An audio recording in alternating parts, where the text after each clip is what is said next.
So today, I will focus mainly on the OMOP CDM and OMOP-on-FHIR, presenting both. I wanted to focus first on the OMOP CDM because it's by itself a standard that I think requires some background knowledge to really understand, especially the why we want it, why we would need it, and I will really focus on that and not as much on the FHIR part, because the FHIR part is way more straightforward, and I think once we understand the OMOP CDM, that actually also helps understanding a bit the FHIR. So I will first present the OMOP CDM, and then just after that, present what is OMOP-on-FHIR, what's its purpose, and how it can be used. So exactly what I just said, starting with the OMOP CDM and presenting a bit the history of it, presenting exactly how its standard works, what is the ETL extract transform load process that is used to generally create one, because that will be used to understand afterward the OMOP CDM. I will present quickly why we need both OMOP CDM and FHIR, and where OMOP-on-FHIR comes here. So quick disclaimer here. There was since the OMOP CDM, so OHDSI, the organization that created it, is an open community. The presentation of the OMOP CDM actually based most of these resources directly from their either book of OHDSI, what they call their book of OHDSI, or a series of tutorials that they put online on YouTube for everyone to watch. So once we share the slide, you'll be able to directly go to this source material if you want more details. And like I said, right now, this is based on this. So for the OMOP CDM, total ownership is on OHDSI. So a quick bit of history here. So the OMOP, which stands for Observational Medical Outcome Partnership, started first as a private-public partnership, and the goal was to evaluate the safety of drugs using different analytics on real-world healthcare data, and more than that, on observational data. The goal was really to create this CDM, so common data model, so this standard to harmonize data from different sources, if possible, making it possible to do research between even institutions. So that was the start, a transition to OHDSI, so Observational Health, Data Science, and Informatics. That was based on this to expand the work and basically instead of just focusing on the common data model, really transforming it into a standard with its own, I would say, a community and ecosystem. And in terms of adoption impact, right now the OMOP CDM is used by hundreds of institutions worldwide. So that includes academics, universities, or hospitals, pharmaceutical companies, and regulatory agencies.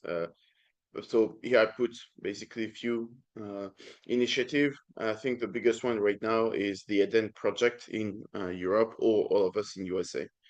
But there are also other initiatives. In terms of recent trends, basically, we observe four major trends related to the OMOP CDM. First, and this is what we'll present today, linking the OMOP standard with the FHIR standard. So when I present the OMOP-on-FHIR, I'll go a bit more in detail about what is FHIR and what's its purpose. The other trend is integrating genomic and imaging data, since we'll see throughout this presentation, the OMOP CDM is mostly tabular data, or for actually EHR, can include a bit time series too. the support for AI using this standardized data, and also since this is a standard, meaning that one of the goals is to be used to have a shared research projects, for example, tools for privacy, like using, at least in my knowledge, federated learning. So going just quickly to put a bit of context of why it exists, I think it's important to really understand the reason and the decision behind the OMOP CDM, and making sure that really understanding the goal will help understanding the implementation and also the OMOP on FHIR. So like I said, it started with drug discovery. Basically what happened is this drug that came out, and in the US there's this agency, FDA, that basically regulate drugs in or medication. And basically what happened is before the 80s, there was, like, when you put a drug on the market, there's always risk or side effect or unknown consequences. And basically what happened is, since the, I would say, democratization of computers and computer algorithm to be able to look at observational data, to discover these subtle, sometimes subtle patterns, there's been an increase in number of withdrawal medicine by the FDA. One of these is a Vioxx scandal. So basically, this was a drug, I think, for joint pain, and really subtle, but they discovered subsequently that this drug actually was also increasing heart disease risks, and basically because of that, they withdraw it. So after that, what happened is there was in the US different policies from regulatory policies that came out. So for example, FDA Amendment Act in 2007, the FDA Sentinel Initiative in 2008, to really face to these, like, potential risk of having medicine in the public that might cause some risk, creating this initiative that actually led to the OMOP CDM ultimately, or at least this observational medical outcome partnership. So like I said, this started from medicine, trying to see if they cause unknown consequences, mostly negative consequences. So the question is, what are the database methods to detect these? Sometimes these can be subtle, I would say, consequences. And basically, this is what they exactly did at the start. They tried different methods, they tried different style of data, and they tried to basically compare, like, the predictability of using these data type, this method, to detect this type of unknown consequences, and they compare that with known drugs, like known causes that a drug had. And basically what they observed is, as expected, depending on the type of data that you use, the type of method that you use to detect these, a lot of different outcomes. But that's really enabled the creation of this common data model. So like I said, with this initiative, this act, and this will to discover this potential side effect, OHDSI, so Observational Health Data Science Informatics community started to really take off and come together and create really this standard. So they had several missions. I think these are important also to understand some of the decisions. First, it's public and open source. It's interdisciplinary, so you don't have only people from hospital, but you have also health informatics people, you have administration, insurance. It has to be international, so it can't be just bound to the US, but it has really to, we really want this globality, not pharma funded, to avoid any potential bias related to this. And basically extended not just for drug discovery, but trying to go beyond that and actually use it for every kind of like conditions, procedures, like any question that actually, for example, a healthcare provider would have and would want to solve. So I think based on that, it's important to really understand why do we need the standardization, and that these are their examples, and I think it's really speaking volume here.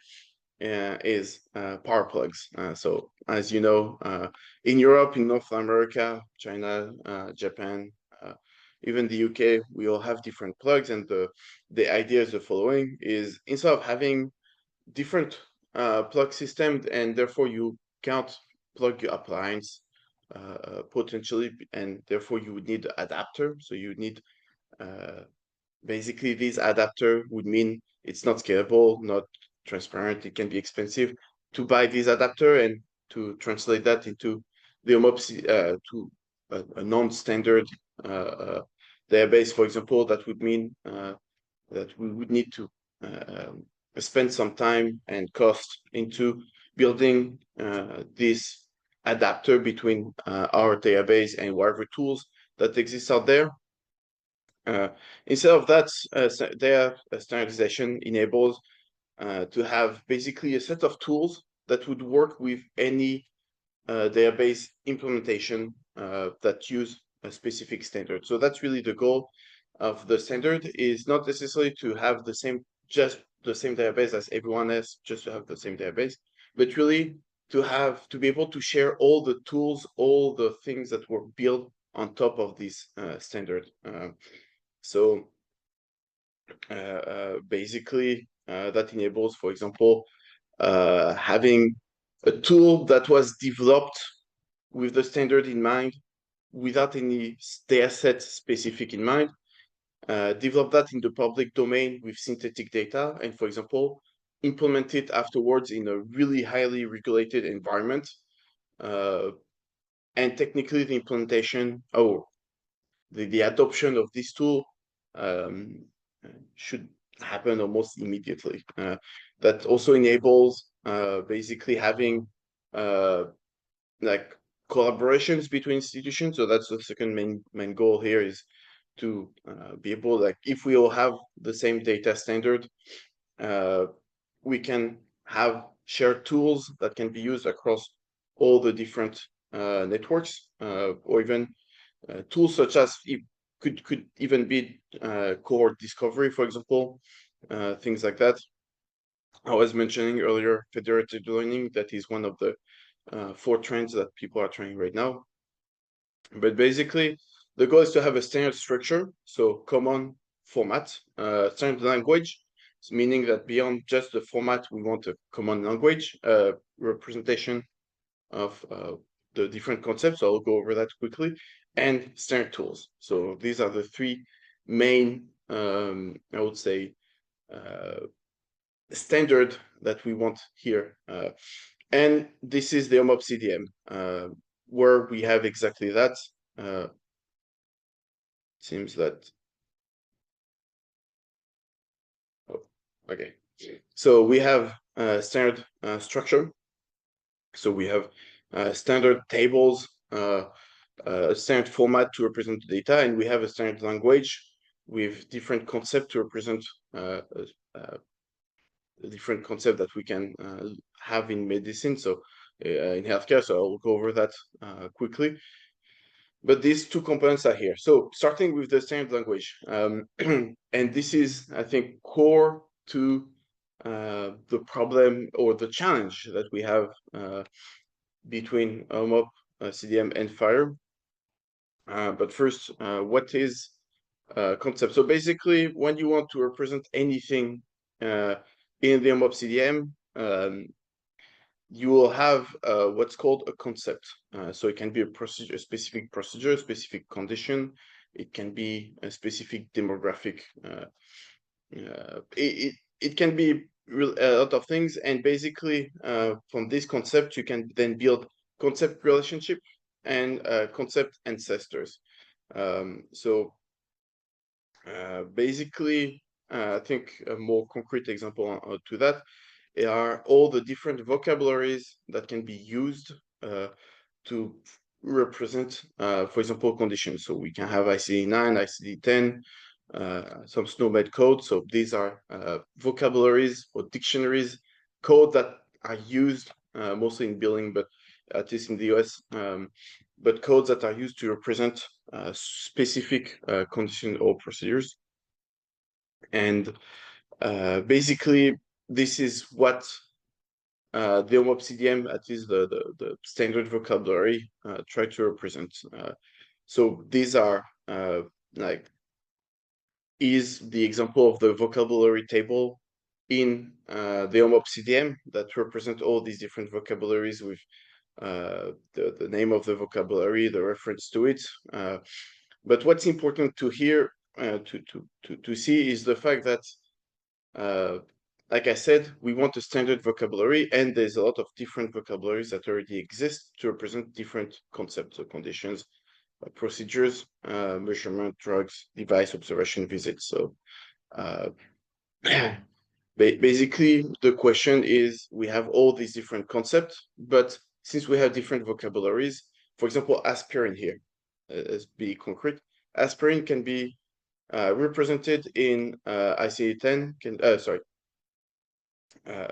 can be represented in the SPL, ARCS norm, can be even represented in the UK Biobank vocabulary. So the question now comes, which vocabulary to choose? What kind of standard vocabulary to choose? And this is where they created this hierarchy, where you would have basically three types of concepts. You have the source concept. So these are the concepts that come directly from your EHR system, whatever billing codes, for example, you would be using to represent the different concept. And then you would have what's called the standard concept, where you will map your source code to this standard concept that OHDSI chose for the OMOP CDM. For example, here we would have SNOMED city for the procedures, and we could have also what they call classification concept. These are, if you need a bit more granularity, but all in all, what's important to note here is the fact that the OMOP CDM have a certain vocabulary. They have mapped all the vocabularies that already exist into a certain vocabulary that they chose, and then they used that standard concept in their OMOP CDM, meaning that now if you want to develop a tool, for example, that does cohort discovery, instead of having a tool that look for all the different vocabularies independently, you just have to build a tool that only look at the here SNOMED city. So as I mentioned, not only you have the concept, but you also have the relationship, and this is also represented in the OMOP CDM. So you can have, I would say, let's say you have a concept that is represented with the IC9 code. You would be able to use this table to map to the standard concept that the OMOP CDM uses. So now that I talked about that, so this is also the concept table. So you can see the different concept ID, then concept name, concept code. So now we have a standard vocabulary. We all basically talking the same language, but we need the same structure now. And this is what all these different tables are here for, where they would try to represent all the different aspects that would be retained in EHR data to have the biggest picture possible on patients. So here, instead of calling patient, they call it person. but really to perform any sort of observational research.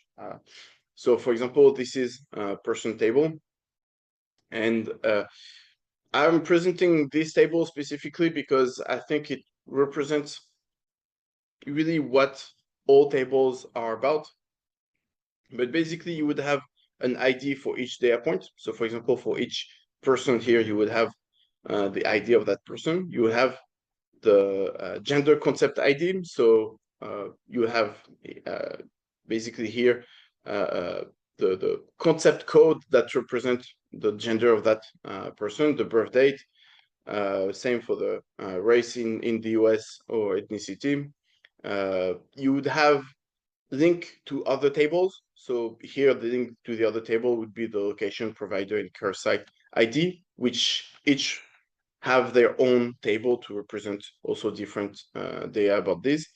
And always you would have the source data, meaning that to keep transparency, to keep traceability into how things were mapped, you would have basically how, for example, in the EHR system itself, how these different concepts were actually represented. So these are more examples with, for example, device exposure. So you have the device exposure ID. You have a link to another table here, the person ID. So to which person this device exposure correspond to. Here, you have the device concept ID. So again, here each code would represent a specific device, exposure date, and then the source. Now that we have both standard structure and standard vocabulary, we need a way to basically create this OMOP CDM. And this is where the extract transform load process happens, where you go from raw data, you want to transform that raw data to go to your OMOP CDM. And this is where we can start to see the power of using a standard and using the OMOP CDM. Is OHDSI created a series of tools that exist to actually enable you to create this ETL process. What is help you create this ETL process? So I won't go too much in detail about each one of these tools, but basically the idea is having tools to first understand your own like source data, raw data, understanding how it would map to the OMOP CDM, creating, I would say, script to automatize the process, and have some quality control to basically check that the implementation, your implementation of the OMOP CDM actually is valid. And I want to have a quick note about that last part, data quality validation. If you want to be able to join, I would say, joint research with other OMOP CDM database from other institutions, you need to run one of their tool called Data Quality Dashboard, DQD, to actually evaluate the quality of the database. And it's evaluating the quality, it's really like the conformance to the database. So, for example, this is what the mapping process can look like. So you will have your source data, for example, here are CSV, and you can map these different CSV through the different tables or columns or concepts in the OMOP CDM. So this was, I would say, I try to be as brief as possible on the OMOP CDM, but that's overall the idea and the story behind the OMOP CDM. So what have we seen so far? OMOP CDM was created first to perform to like drug like medicine research on observational data, meaning that it's data that is not obtained from a controlled experiment. So using observational data expanded to more than just medicine, but really to hopefully everything ideally, I would say, at least as much as possible. So procedure, condition, devices. We have seen that based on that, ODC created a standard, OMOP CDM, that is both looking at the format and the content. So looking at the structure with this table, the columns, the standard related to this, but also the content, meaning choosing a specific set of vocabulary, mapping all existing vocabulary to this standard vocabulary, and using this and as concept and concept ID for each concept to represent everything you can encounter in healthcare, and basically using that to create this OMOP CDM. And then we quickly looked into the ETL process, which is what are the different steps to create your OMOP CDM from your raw data. So I have a bit more here for examples, but I think we can move to the to OMOP-on-FHIR. So, as I said, the OMOP CDM by ODC is really meant probably you already observed it, but for research purposes, and with the common data element being the concept, meaning that you have a researcher that would look into tables, mostly SQL script to look into tables and do some cohort discovery, do some things, or can use ODC tool, a tool that was developed for the OMOP CDM to do anything on this database. On the other side, there's another standard that started and I'll quickly go over the timeline of FHIR. But we have FHIR, which is a standard. Instead of doing research, FHIR is a standard for medical data communication or exchange, healthcare data exchange, with the common data element being the resource. So FHIR stands for Fast Healthcare Interoperability Resources, meaning that what FHIR is just data, a standard format. So it's not specifically about the content, but really about the format to exchange medical healthcare data between application, between database and an application. So really, you instead of being focused for researcher, it's really focused here for operations and day-to-day medical. So the goal of OMOP-on-FHIR is saying we have this OMOP CDM that can be accessed, but like with these ODC tools, but really meant for research and not meant for day-to-day operations. What if you want to ease the exchange of OMOP CDM data? What if you want to ease access to research database or create certain application that are not just relying on SQL script, but really relying on the standard to be able to exchange the data between OMOP CDM, FHIR into the application, into directly the user. Like I said, instead of just being for the researcher, being for healthcare provider, insurance, being for administration, being for even general public patients. And this is where I wanted to point out this timeline, where you can see basically on top in blue the OMOP CDM timeline. So where you have, like I said, 2008, the first Sentinel initiative, to the latest version in 2021. With FHIR going around the same time, were started just after 2010, with the latest version actually being FHIR R5, so version 5, although version 4 is still right now widely used and implemented. And this is what actually OMOP-on-FHIR is. OMOP-on-FHIR is this, I would say, interface mapping between the OMOP CDM, so these different tables, concept code, and FHIR server, which can then directly be used to communicate with a FHIR application, that basically is meant to build based on these FHIR resources, meaning that it will be expecting FHIR resources and, for example, providing visualizations for healthcare provider.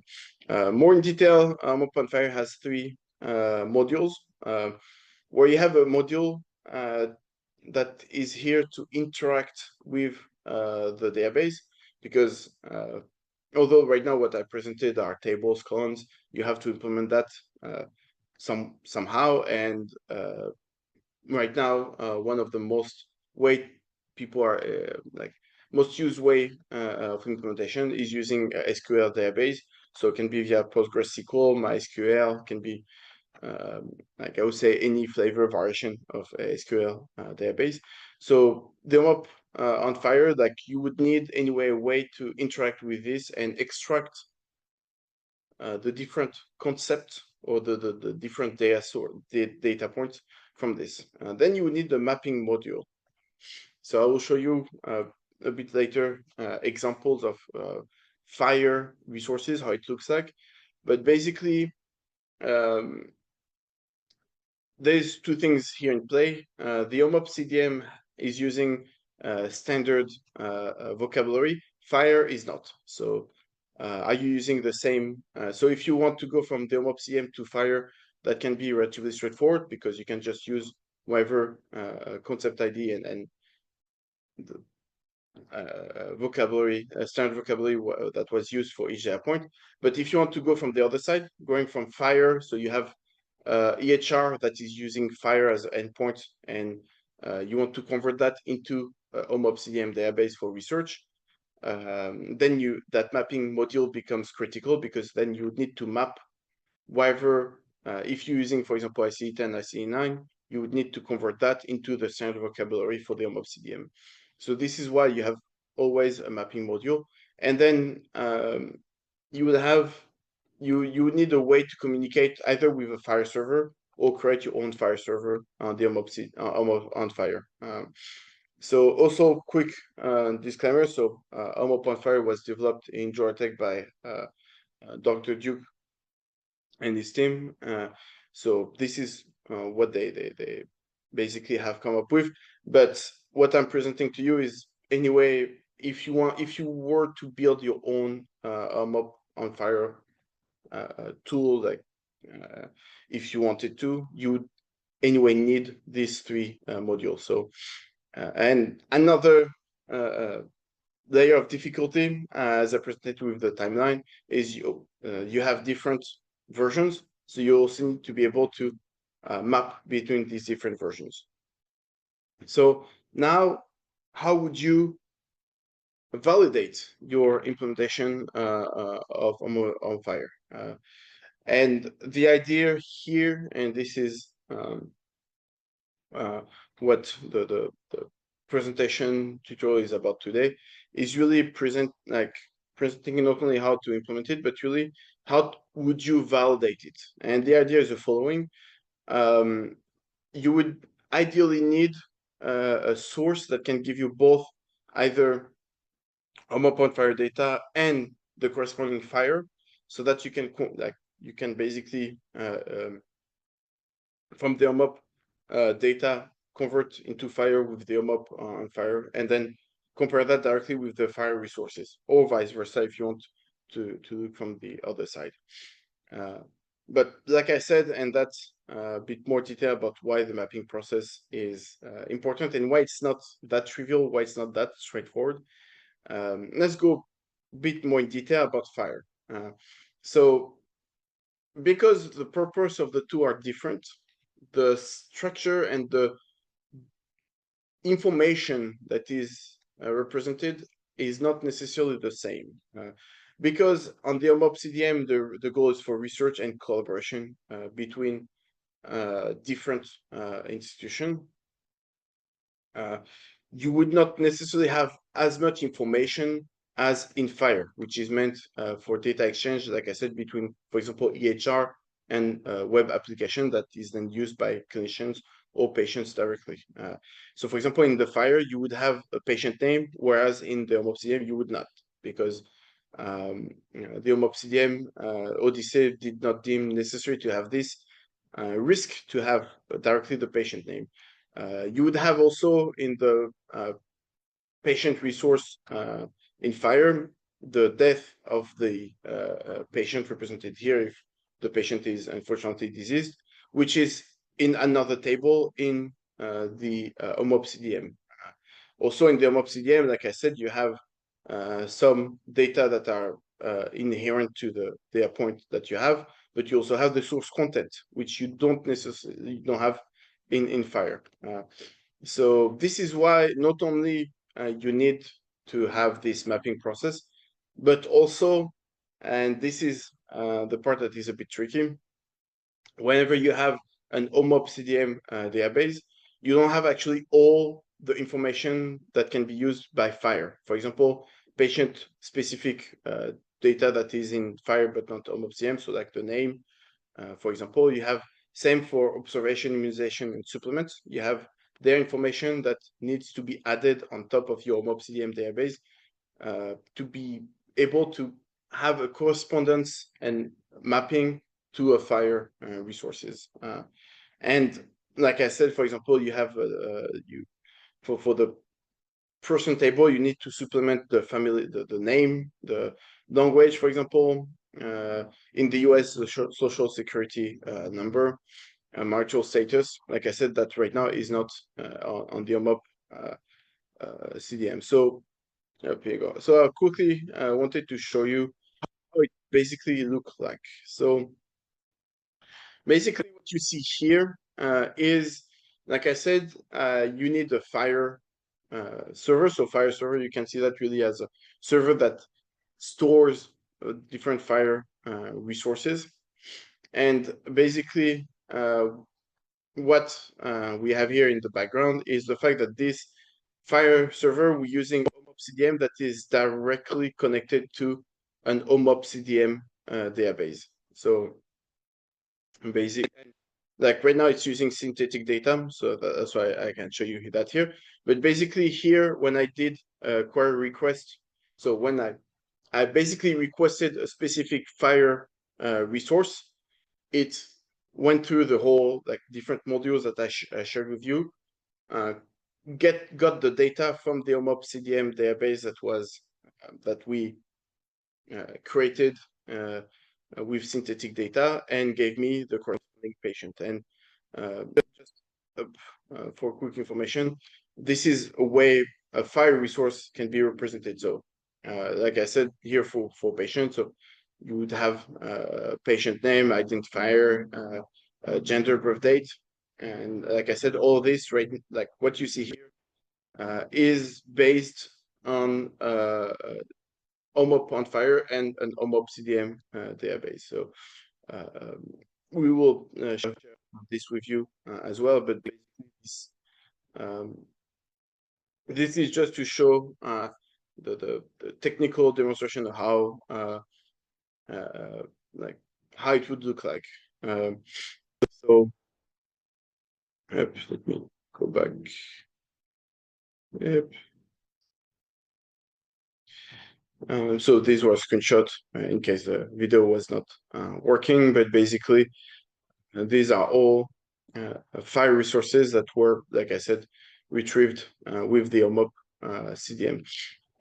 Another challenge that you have with OMOP-on-FHIR implementation is the fact that it's actually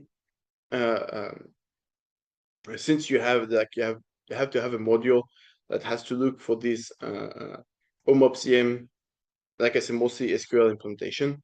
You need to be able to query all the different variations of SQL database that you can encounter. And right now, the current version of OMOP-on-FHIR is limited to mostly PostgreSQL, MS SQL servers, and BigQueries. I think that's Google. So before quickly sharing with you the different steps we went through and showing you how the code looked like. So I put this here first, just to share with you that in 2021 OHDSI said that they were collaborating with HL7, so with FHIR, the FHIR community, to see if they could develop a shared standard.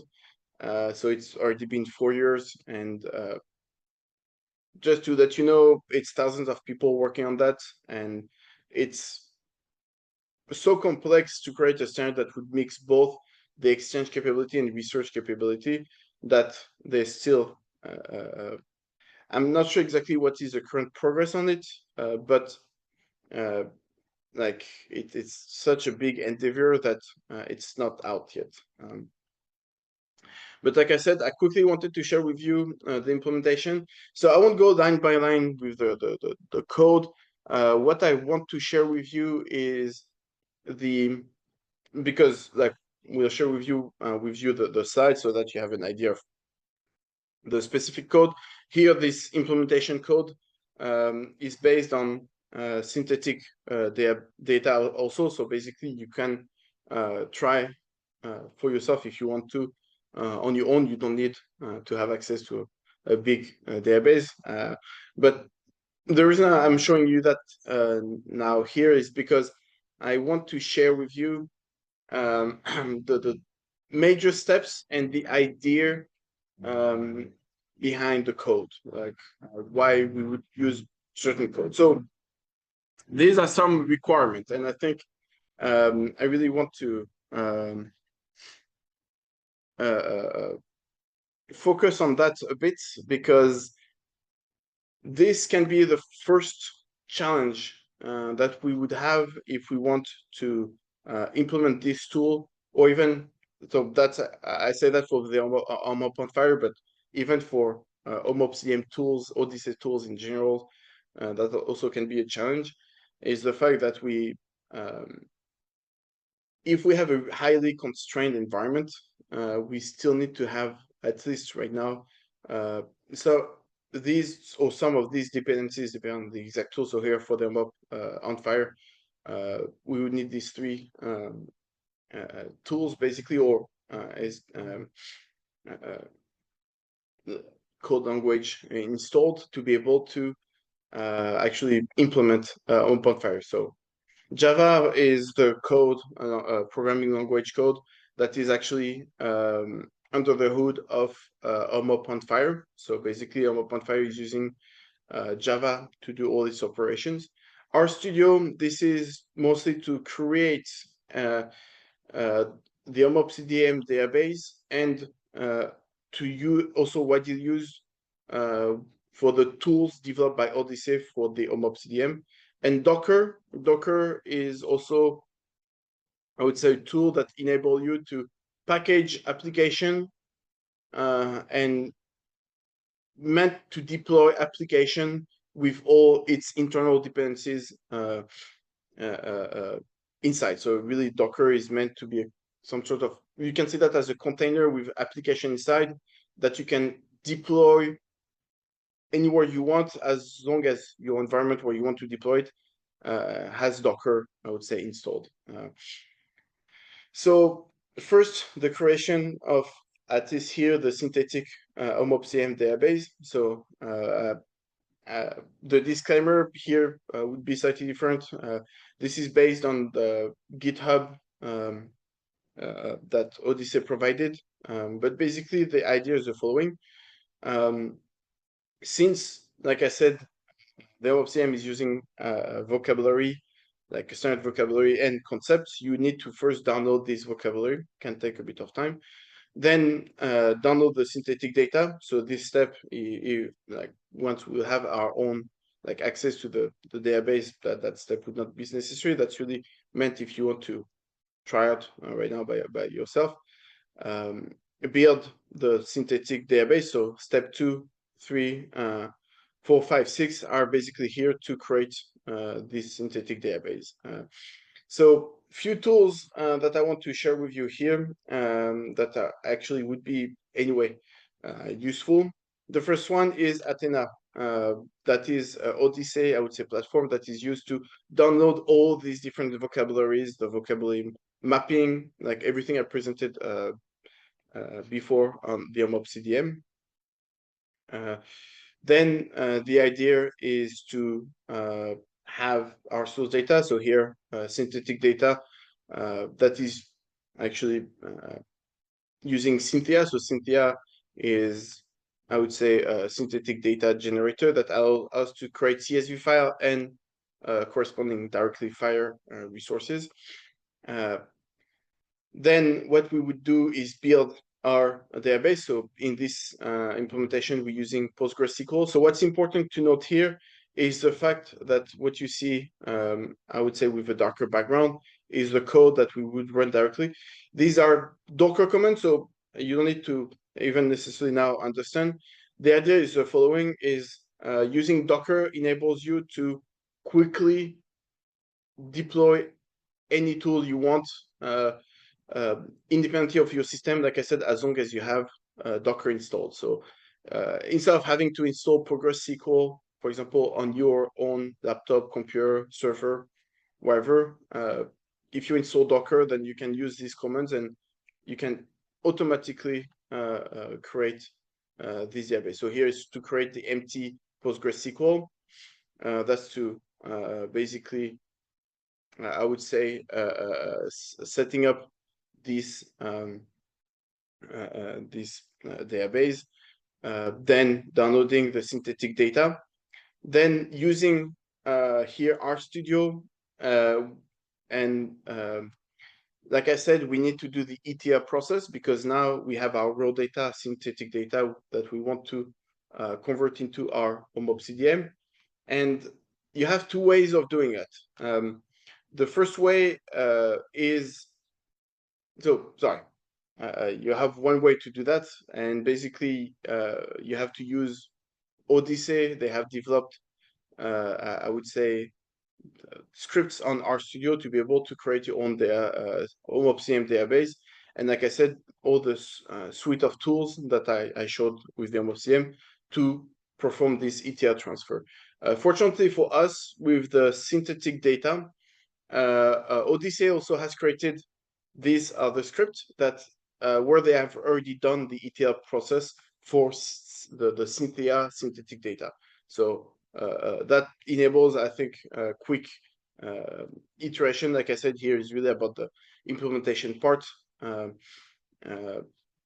itself. So basically, we have these OHDSI script that enables us to do the ETL process on the synthetic data. So we have to change some of the parameters, run the code. Like I said, it's R and RStudio. Oh, R. It's mostly R, but I really suggest you to use RStudio for that, to run these codes.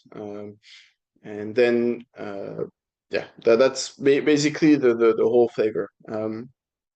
Not only that, but now implementing, once you have this, implementing actually the OMOP-on-FHIR, I would say is relatively straightforward as long as you have total access control of the environment. If the environment start to be regulated, these can become challenging really quickly. But the idea is the following: they have there's a GitHub repo with all the OMOP-on-FHIR code that exists, and similar to previous, they have a Docker. They use Docker, meaning that you just change a few parameters and you can, with basically one line of code, implement this Docker, so this OMOP-on-FHIR directly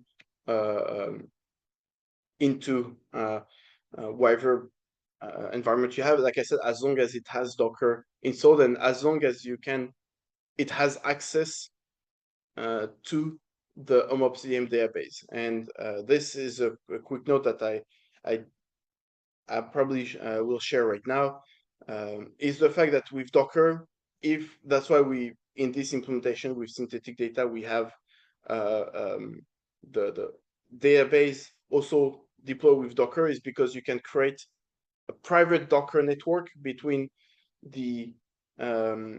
our PostgreSQL with the OMOP CDM database and OMOP-on-FHIR. So that makes things easier.